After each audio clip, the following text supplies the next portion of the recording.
Greetings, friends, and welcome back to the 3-Minute Horror Show. My name is Ben, your host, and I love horror movies. In fact, I watch the bad movies so that you don't have to. You're welcome. Today I'll be reviewing the movie Shocker from 1989. A TV repairman serial killer is executed and finds a way to come back from the dead as a dude made of pure electricity, like some sort of Spider-Man villain. Wow. This movie was written and directed by Wes Craven. I don't need to tell you who Wes Craven is, do I? Yeah, he's the guy that created Nightmare on Elm Street, Last House on the Left, Scream, and a whole bunch of other stuff. In fact, has anyone ever called him like the Dean Koontz of horror films? Well, I just did. Wes Craven is like the Dean Koontz of horror films.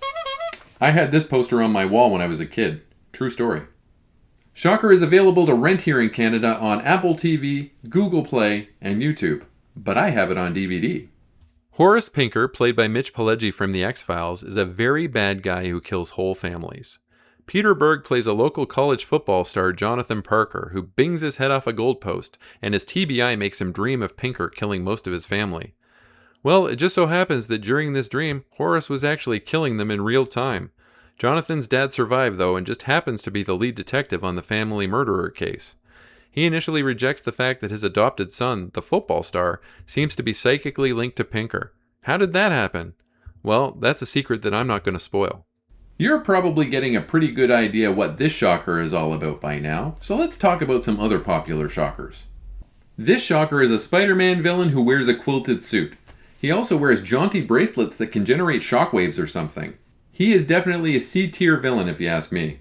This shocker is a retired lucha libre wrestler from Mexico. He taught Carl Pilkington how to wrestle on An Idiot Abroad. This shocker is a whole network of bad guys that want to take over the world in the Kamen Rider universe. And if you haven't seen Shin Kamen Rider, I recommend it. And finally... Boy, oh boy. When the cops finally decide that maybe Jonathan is onto something and not full of crap, they pay a visit to Pinker's TV repair shop. Horace disguises himself, manages to kill a few cops, and escapes. Horace decides that he's going to get his revenge by killing Jonathan's girlfriend. Hey, it's Ted Raimi. Pinker eventually gets caught with the help of Jonathan and is summarily executed by electric chair. Here's the issue, though. Horace Pinker isn't just a television repairman serial killer. He's also a practitioner of the dark arts. He manages to transcend his electrical execution with the help of a little magic and a bad attitude. In the late 80s and early 90s, there seemed to be a mini trend of movies featuring serial killers who survive their executions to get on with their deadly activities. This movie is definitely one of those, and here are some other good examples. Destroyer from 1988. This movie stars Lyle Alzado. He was a big muscle guy back in the 80s. Now, he plays a muscle-bound serial killer who manages to survive his electric chair experience and then murders a film crew who are filming a movie inside the prison where he's kept. Oh! Prison from 1987. This is an early Rennie Harlan film where a little baby Viggo Mortensen plays a prisoner who has recently moved into an old condemned prison that's been reopened for business. While he, another prisoner, and a guard are excavating in the basement, they accidentally release the spirit of an executed prisoner who is very not happy. Oh! And The Horror Show from 1989. This movie was marketed as House 3 in Europe. Lance Henriksen is a cop who is being haunted by the ghost of the executed killer Meat Cleaver Max, played by perennial weirdo Brian James. This one is so bad that the director, the same guy who directed Jason X, took his name off the project. Well, now they've done it because Pinker is able to hijack people's bodies. It's pretty neat as he bounces from body to body, and I'm sure it saved the producers some money because they didn't have to pay Mitch Pileggi as much. He uses bodies to chase down Jonathan and frame him for copycat murders.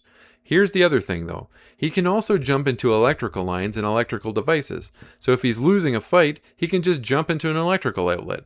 Very tricky. Eventually, Jonathan and Horace have a big final showdown inside a television, and they jump from channel to channel. If you turn your brain off for the duration of the battle and don't bother asking yourself how any of that would work, it's a lot of fun. This movie was cool, and the effects were very well done by early 90s standards. Naturally, they look a little goofier now, as most early CGI does. Mitch Pileggi was fantastic in this. I love him as a bad guy badass, and Peter Berg was really good too. I miss him as an actor, although he's had quite a career as a director. Shocker's soundtrack was also a standout. Headlined with a cover of Alice Cooper's No More Mr. Nice Guy by Megadeth, it also features Love Transfusion by Iggy Pop. It might be partially nostalgia, but I rate Shocker an 8 out of 10. As always, a link to my Letterboxd appears in the video's description. Please leave me a like, comment, and subscribe, as it really does boost my engagement and helps my channel grow. Smell you later, nerds! In most cases, this is a duty that I'd rather not be mine. However, today I feel justice is being served.